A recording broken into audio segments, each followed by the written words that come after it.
Political correspondent at Politic 365 and a political science professor at Hiram College. Welcome to you both.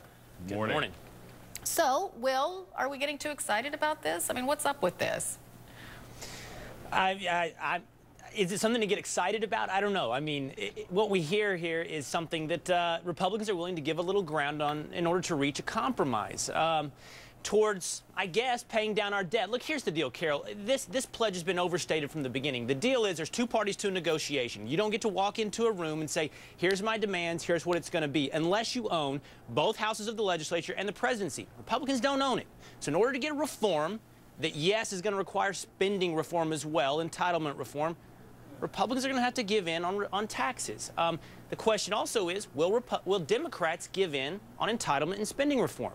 I don't know about that yet. I know, and I was going to ask Jason Johnson that very question, because if these powerful Republicans are coming out and saying, okay, we're willing to bend a little on the tax thing, so what do you got for us? Well, you know, I can't speak for Democrats, but I can speak as someone who looks at this as a common sense American. And the truth of the matter is, every time you lose an election, you have to learn how to compromise. Democrats compromised with George Bush after 2004. Republicans, they recognize that this fiscal cliff will not help them. This is a Wile E. Coyote Roadrunner thing. They do not want to be accused as being the reason that America goes off the fiscal cliff. So I think it's reasonable. I think both Democrats and Republicans recognize the war is over. Time to think about 2014, 2016. And let's roll up our sleeves and negotiate. Okay, so, but I guess I'm trying to figure out what exactly that will mean. I mean, will there be changes in Social Security, let's say, Will Cain? Will there be changes in the Medicare program? Will we really think about switching to a voucher program? Well, I don't know, Carol. Look, I mean, Democrats are giving lip service to reforming some of our entitlements like Medicare. Senator Dick Durbin was on This Week yesterday on ABC, and he suggested that. But the minute you push for specifics, what about raising the retirement age on Medicare? He starts to flounder a little bit. I don't know that we're moving anywhere towards any kind of deal yet. I want to say this, Carol.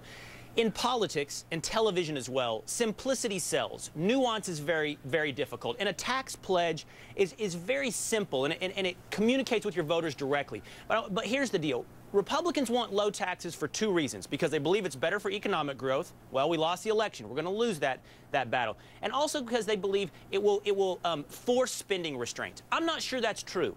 Voters need to feel the consequences of their decisions, and if you choose higher spending, you might just have to pay for it with higher taxes. Sooner or later, that burden might have to be the spending restraint. I think voters are already feeling the consequences, though, aren't they, Jason?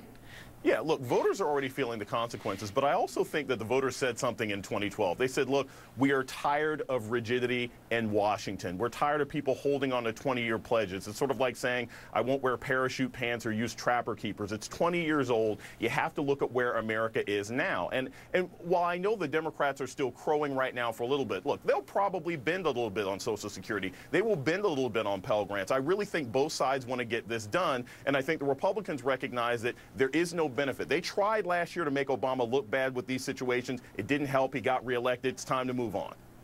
And just a last question. I know we've heard from two prominent senators, Republican senators, who said they're willing to bend on this pledge. And we did hear from Peter King, who's a congressman, but not many House members are running to the microphones to renounce Grover Norquist's tax pledge. And isn't that where we're going to have the most trouble, Will? Yeah, you're definitely going to have the most trouble in the House of Representatives. And look, Republicans are still dedicated to a low tax principle. They still want to achieve that. The problem is, I used to own businesses, Carol. I used to buy and sell newspapers. I didn't get to dictate the price. There's a counterparty to a negotiation. This counterparty happens to be a Democratic Senate and President. You're going to have to make a deal.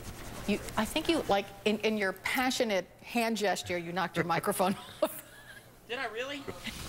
You just missed genius. You missed genius. I was so eager to hear what you were saying. I've got to quit gesticulating so much. I know. You're not even Italian. Wow. Will Cain, Jason Johnson, thanks so much for being with us. We appreciate it. Thank you. Actor Morgan Freeman is putting his voice behind a new ad.